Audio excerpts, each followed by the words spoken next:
Hey guys! Guess what I'm making for dinner tonight?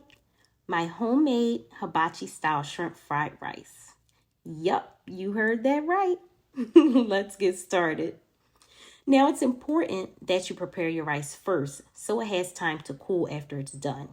It needs to be cool before we add it to the pan again later, okay? Go ahead and prepare your pan and let's start seasoning our shrimp and get them ready to cook.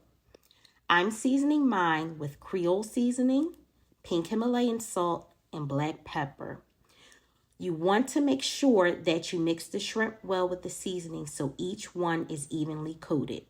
When you're done mixing them up, we're going to go ahead and toss them in our heated pan. Now, you want to make sure that you lay each shrimp down flat in the pan. This helps your shrimp cook evenly and also get a nice sear on each side. While it's cooking, we're going to go ahead and cut up our yellow onions. I like to cut my onions up very small, not minced, but a nice small size. So when you're done cutting them up, toss them aside into a separate bowl, and then we should go ahead and check on our shrimp, right? Yeah. So now that they're halfway cooked, we're going to go ahead and flip them over. That way the other side can get a nice sear. While those are cooking, we're going to cut up our green onions. The green onions I like to roughly chop. They don't have to be really small. So when you're done with those, toss them in the bowl with the yellow onions and set them aside. Then crack both of your eggs and set that aside. Now your shrimp should be done. We're going to go ahead and cut each piece into half, okay? They don't have to be really small. Just in half is good. It makes for an even bite with the rice, okay? So when you're done, set them aside and prepare your pan again. This time we're adding in our toasted sesame oil.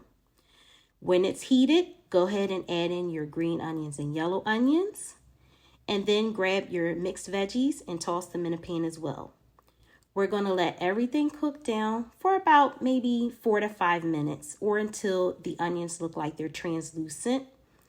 When they're cooked, we're going to go ahead and push them over to one side of the pan, and then we're going to start cooking our eggs. So add your eggs to the pan, and now, this is important. Don't let them sit there because then you're going to have an omelet. Go ahead and keep mixing those eggs up until you get a nice scrambled egg. You don't want yellow chunks in there, so make sure you keep that spatula or spoon moving. When your scrambled eggs are done, go ahead and mix your veggies and your eggs together. Then we're going to go ahead and add some butter. I'm using a vegan butter, okay? Put that in there and we're going to mix it around until your butter is evenly melted. It probably takes about a minute or two. It doesn't take too long. So go ahead and mix it up until all your butter's melted, and then it's ready for our rice. Add all of your rice to the pan and then mix it up a little just to get those veggies and the rice mixed together. Then you want to go ahead and pour in your coconut aminos. And then I like to add a little bit of teriyaki sauce just for a little extra flavor. Go ahead and mix everything up until it looks like your rice is evenly mixed with your sauce and every grain has some sauce on it. When you're done, go ahead and toss your shrimp on top of the rice, and then we're going to mix again. Just keep mixing until it looks like it's evenly mixed, okay?